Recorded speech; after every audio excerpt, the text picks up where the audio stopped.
Salve, meus amigos, quem fala com vocês é o Marcelo Henrique, sou escritor, poeta, professor e filósofo também, e estou fundando esse canal aqui no YouTube para poder começar a debater com vocês algumas questões ligadas aos livros e à literatura e ao conhecimento de maneira geral. E aí isso inclui não só os gêneros literários tradicionais, como romance, conto, poesia, crônica e tal, ou que a gente conhece mais recentemente como gêneros literários, né? Isso a gente vai falar um pouquinho no vídeo de hoje, mas também filosofia, né? Política, por que não? Né? Inclusive nós estamos entrando agora aí no ano de eleição e vai ser muito importante debater esse tema, porque o Brasil vai chegar no final do ano e a população vai ter que escolher um novo governante, e esse tema vai ser muito frequente por aqui também, porque ele também tem ligação com os livros, né? E vice-versa, os livros ligação com o tema. E também um pouco de ciência, né? Enfim, porque todos esses assuntos convergem a partir da figura do livro, né? Então, eu pensei num nome para o canal, e o nome que eu escolhi é Do Outro Lado de Cá, né? E eu vou fazer um vídeo também aí futuramente nas próximas semanas para poder explicar o porquê eu escolhi esse nome, né? Acho que é um tema interessante também para a gente debater. Então já aproveito inclusive para poder solicitar a vocês que, né, caso vocês se interessem, que contribuam aqui com comentários, né? Deixe o seu gostei aqui e deixe os comentários também, né? Para a gente poder inclusive fomentar outros temas, outros debates e outras questões que eventualmente vocês achem interessante do canal tratar e falar a respeito, né? Então, eu acho que um tema inicial importante para a gente começar a falar é tentar definir exatamente o que é isso, literatura, né? O que significa isso? O que a gente quer dizer quando a gente fala em literatura? E eu acho interessante também, além de falar sobre o tema, trazer para vocês algumas referências bibliográficas, alguns livros que eu acho importante para poder debater, para poder, além de debater, deixar para vocês como indicação, como referência aqui para vocês pesquisarem e para lerem, né, se vocês assim desejarem. Então, o que é isso, né? Literatura. O que significa isso? Eu tenho aqui a definição do dicionário, né? Dicionário comum. E é interessante, a definição do dicionário comum, ela é bem interessante, ela ajuda a gente aqui a pensar a esse respeito. Então vamos lá. O dicionário diz: literatura, arte de compor trabalhos artísticos em prosa ou verso. É o primeiro sentido. E o segundo sentido está assim, número 2, né? O conjunto de trabalhos literários de um país ou de uma época.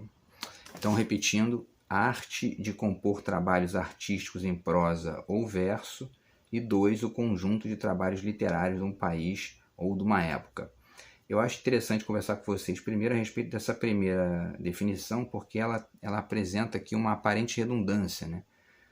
Porque vem escrito arte de compor trabalhos artísticos em prosa ou verso. Então, por que será que essa palavra arte aparece duas vezes? A arte de compor trabalhos artísticos, né? E se a gente vai na palavra, em como é significada a palavra arte de maneira geral, a gente entende um pouco isso, porque a palavra arte ela geralmente tem dois significados básicos no mundo moderno. A palavra arte significa fazer, então a arte de algo, né? A arte de jogar futebol, a arte de tocar piano, a arte de cozinhar, a arte de conversar, etc. Então, nesse caso, a palavra arte tem o significado de fazer, né? Mas a palavra arte também significa uma criação poética, né? Uma mudança de significado em alguma coisa, seja, né, num livro, seja numa frase, seja num filme, né? Inclusive existem distinções, né? Você vê que quando você pesquisa, por exemplo, cinema, você vai ver que existem classificações que designam um filme como filme artístico. Em alguns casos, esses filmes artísticos são classificados como cult, né? E você tem os filmes comerciais, né? Então, o sentido dessa palavra artístico nessa classificação é justamente esse de uma obra mais poética, mais elaborada, né? E mais, de certa forma, transgressora naquilo que ela se dispõe a fazer, né? Então, se a literatura é classificada como a arte de produzir trabalhos artísticos em prosa ou verso, é justamente porque ela é um fazer trabalhos que são, de certa forma, deslocantes ou transgressores das formas básicas e tradicionais, ou enfim, das formas usuais, né, do cotidiano, né? E a gente tem o segundo sentido que eu também acho interessante de citar de novo para vocês, que diz assim: o conjunto de trabalhos literários de um país ou de uma época. E aí é interessante a gente pensar a partir disso o que significa um trabalho literário, né? Então vamos começar falando que na Grécia Antiga, isso que a gente chama hoje de literatura, né, ou seja, os textos, os trabalhos artísticos em prosa ou verso, eles eram classificados basicamente em 3 tipos, com algumas variações, mas basicamente em 3 tipos, que eram justamente os trabalhos líricos, os trabalhos épicos e os trabalhos dramáticos, né? E aí, fundamentalmente, os poetas e os autores do teatro, né? E os mais conhecidos da galera que estuda e que lê também, que gosta de ler os textos antigos, são o Sófocles, né, autor do Édipo Rei, que é uma história muito conhecida no Ocidente, inclusive a partir dos trabalhos do Freud, que são posteriores. O Sófocles, então, o Ésquilo e o Eurípides, né, que eram autores de trabalhos dramáticos na Grécia Antiga. E aí você tem os textos épicos, né? O principal texto épico conhecido, na verdade os 2 principais trabalhos épicos são justamente a Ilíada e a Odisseia do Homero, né? O grande poeta da Grécia Antiga também. E você tem os trabalhos líricos. Então, eu não vou me demorar muito nessa parte, porque o mais importante vem depois, né? Basicamente é essa distinção que é feita entre os gregos. A produção de textos continua em menor medida na Idade Média, né? Você tem lá os trabalhos, né, do trovadorismo e tudo mais, mas eu quero focar com vocês a partir do Renascimento, né? Porque a partir do Renascimento a gente tem o surgimento disso que se costuma se chamar de belas letras, né? Então começa de fato uma produção de conhecimento literário e de produção de textos e com o objetivo do conhecimento e de certa forma de uma fruição ali na verdade, em maior medida, da população letrada da época, que geralmente era rara, né? Pouquíssima gente sabia ler. Inclusive, as pessoas eram proibidas na Idade Média de conhecer, né, as traduções do latim, enfim, os textos em latim. Eles eram sempre transmitidos para as pessoas a partir de uma visão clerical, né? A Igreja Católica tomando conta, dominando, e transmitindo para as pessoas esse conhecimento de uma maneira unilateral. E no Renascimento isso começa a se espraiar, né? Na verdade, os principais estopins disso são o Dante Alighieri, né, com a Divina Comédia, que veio um pouco antes, né, 1300 e alguma coisa, depois a gente confere a data aqui, e a invenção da imprensa pelo Gutenberg, né, que é um segundo elemento importante a ser colocado nesse período, e também a Reforma Protestante do Martinho Lutero, né, que busca justamente protestar contra esse monopólio da leitura da Bíblia pela Igreja Católica. Então, a partir desses 3 pontos fundamentais, começam a surgir outros elementos nessa época que vão contribuir para a disseminação e para a ampliação disso que se chama de belas letras, né? E aí você tem nessa época o surgimento do Dom Quixote de La Mancha, grande trabalho do Miguel de Cervantes, que eu tenho inclusive aqui atrás, depois eu mostro para vocês. O Príncipe do Maquiavel, que é um trabalho muito importante dessa época também, o Elogio da Loucura, do Erasmo de Roterdã, né? O Discurso do Método, do René Descartes, e algumas outras obras que também, o Shakespeare, né, aparece nessa época também, e né, o principal autor inglês até hoje, né? E inclusive vale citar um trabalho do Goethe, né, que é um filósofo alemão, que é um trabalho curto, inclusive, que está num livrinho que foi traduzido no Brasil sob o título de Escritos de Literatura, eu acho. Se não me engano, da editora 7 Letras também. Depois eu confiro isso e num próximo vídeo eu corrijo essas informações se estiverem erradas, mas eu acredito que não esteja. E aí o Goethe, nesse trabalho, elabora uma visão que demonstra o porquê que, na concepção dele, o Shakespeare é uma modificação da tragédia grega para um drama mais moderno, né, para a época que hoje a gente chama de Renascimento, né? E, enfim, esse conceito de belas letras, essa ideia de belas letras, essa ideia mesmo, né, das letras, da literatura como esse conjunto de conhecimentos escritos, vai vigorando até o Iluminismo, né? E com esse mesmo sentido, inclusive ele gera a ideia de enciclopédia, né, dos iluministas. E aí a gente chega num período fundamental que é o romantismo alemão, né? No romantismo alemão acontece uma grande modificação no sentido do que é a literatura, que passa a ser vinculada a partir de alguns fragmentos do Friedrich Schlegel, né, um dos filósofos mais importantes desse período. Enfim, a literatura passa a ser vinculada a um sentido do que seria a poesia e o romance, né? O Schlegel passa a classificar, passa a situar isso que se chama de literatura no que se configura como poesia e no romance. É interessante aqui também, né, no que diz respeito às referências, colocar para vocês esse trabalho do Luiz Costa Lima, tá aqui, ó, chama-se História, Ficção e Literatura, né? Aqui na página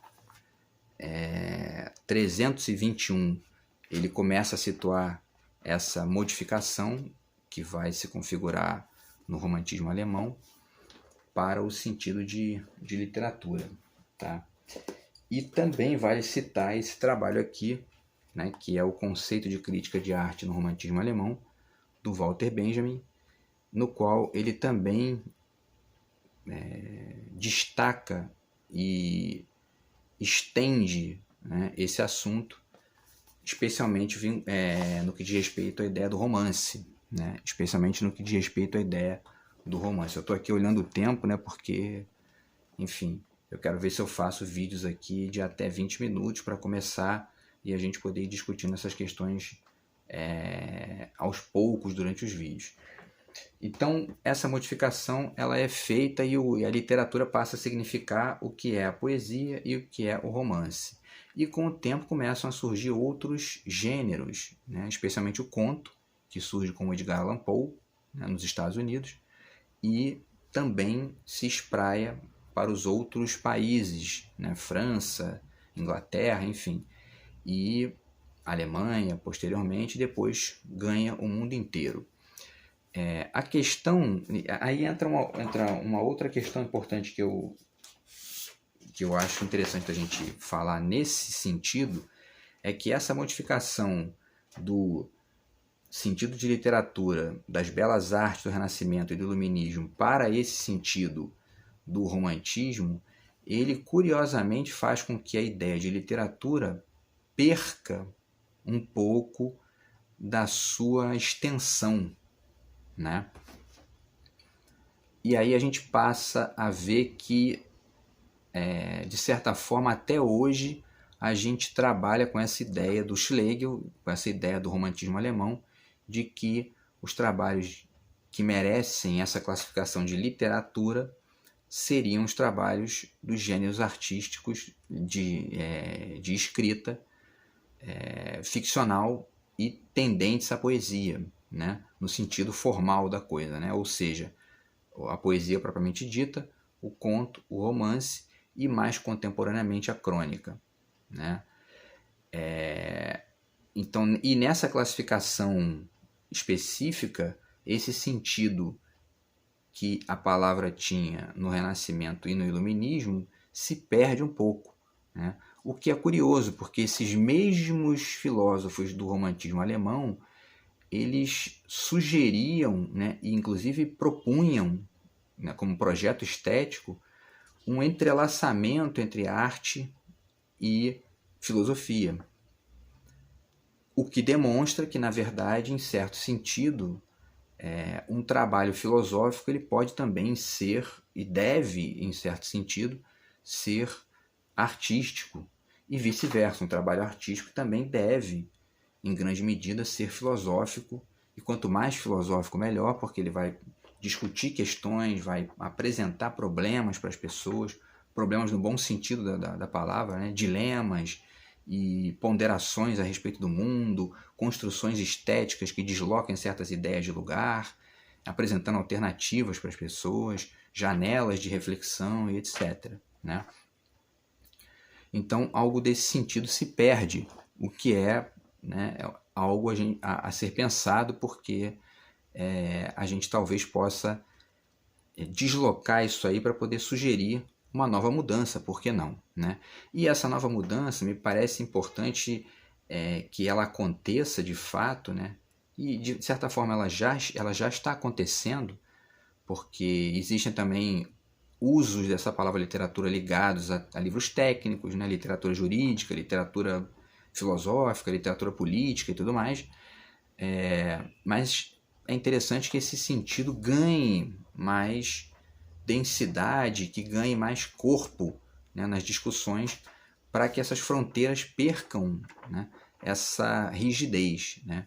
E eu me apoio aqui, né, estou aqui lendo o roteirinho que eu fiz para falar com vocês. Eu acho interessante ler aqui um trecho desse livro do Roland Barthes, que se chama Volume 1, Teoria, né, para poder justificar essa modificação, essa nova modificação que eu acho importante ser colocada aqui nesse conceito. Então ele diz o seguinte, né, o Roland Barthes, tá? Na página 171 desse livro, ele diz o seguinte: se falo aqui de interdisciplinaridade, que é uma ideia importante que a gente vai trabalhar em vários vídeos aqui, então se falo aqui de interdisciplinaridade é porque se existe um problema realmente interdisciplinar, esse é a leitura. O que ocorre no ato total de leitura? Onde começa a leitura? Até onde ela vai? Será possível atribuir uma estrutura, fronteiras a essa produção? Olha que interessante, olha a questão que ele coloca. Nunca será demais ter várias disciplinas para responder a essas perguntas. A leitura é um fenômeno sobredeterminado que implica níveis de descrição diferentes. Agora atenção para a última frase dele. Leitura é aquilo que não para. E ele diz isso num texto cujo título é Por uma Teoria da Leitura. Tá? E aí, então eu acho que essa ideia dele de interdisciplinaridade mesclada com essa percepção de que a leitura é um processo que não para, pode fazer com que a gente conecte o sentido de literatura para os românticos alemães e com o sentido de literatura que existia para a época das belas letras, tanto no Renascimento quanto no Iluminismo. Quer dizer, fazer um entrelaçamento disso, como sugeriam, de novo, eu repito aqui, como sugeriam inclusive os românticos alemães em relação à arte e filosofia. Né? Então, o que é literatura? Tem um outro trabalhinho aqui do Antônio Compagnon, que chama-se Literatura para Quê? Né? Tá aqui, que a gente vai discutir numa próxima intervenção aqui, num próximo vídeo e tal, e que tem algumas pistas, né, interessantes que podem ser mescladas com outros trabalhos também e que permitem desenhar melhor essa questão. Mas de maneira, assim, para fechar esse primeiro vídeo, eu acho interessante ponderar que uma forma bonita e inteligente de entender o que é literatura é perceber que ela é ao mesmo tempo isso que a gente chama de ficção escrita, né? Ou seja, o romance, a poesia, o conto e a crônica, mas também os textos de outros campos de conhecimento, como a filosofia, como a política, como a ciência, que se entrecruzam o tempo inteiro, né, numa perspectiva interdisciplinar para poder fazer jus aqui às contribuições do Roland Barthes. Né? Então, vai ser mais ou menos esse sentido de literatura que a gente vai começar trabalhando aqui, mas evidentemente sempre aberto às contribuições de vocês e à ajuda de vocês aqui para poder fomentar esse debate e ampliar, né, as discussões que a gente quer construir aqui, tá bom? Então, deixo um abraço a todos. Se você gostou do vídeo, curte, compartilha com os amigos e contribua aqui também se você achar que é legal, para a gente poder ampliar aqui e fazer mais vídeos, tá? A princípio eu vou começar tentando fazer aqui um vídeo por semana e a gente vai aumentando conforme for aqui o tempo e as contribuições, tá bom? Abraço a todos e até a próxima. Valeu!